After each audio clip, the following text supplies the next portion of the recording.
bonjour.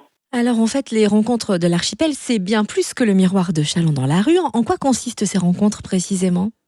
Effectivement, l'idée, c'est pas de faire un mini festival à l'automne, c'est plutôt de faire une sorte de fenêtre ouverte sur notre activité à l'année.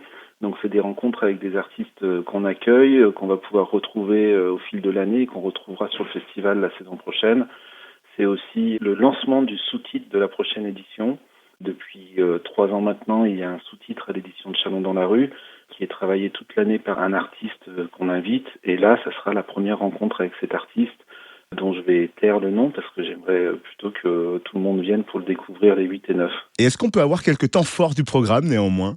Alors, quelques temps forts du programme avec effectivement 3 compagnies qui sont en résidence et en création. Une compagnie qui s'appelle Entre Chiens et Loups qui travaille sur un spectacle jeune public avec 20 poussettes, une déambulation de poussettes dans la ville. On a le collectif Random qui travaille aussi sur une forme déambulatoire qui traite elle aussi de l'enfance au travers d'une sorte de parcours initiatique à la recherche d'un enfant qui a fugué.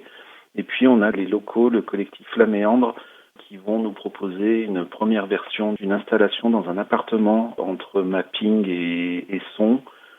Ça, ce sont les sorties de résidence. Et puis après, je peux vous parler de 3 spectacles quand même qui vont ponctuer ces rencontres de l'archipel. On a le Retour à Mont, qui est spécialiste de la danse verticale et qui va nous proposer un spectacle qui s'appelle La Verticale de Poche. On a la compagnie Chicken Street qui a fait un tabac l'été dernier avec Le Bon, la Brute et le Truand. Un spectacle assez burlesque, très bien fait, très rodé et très efficace.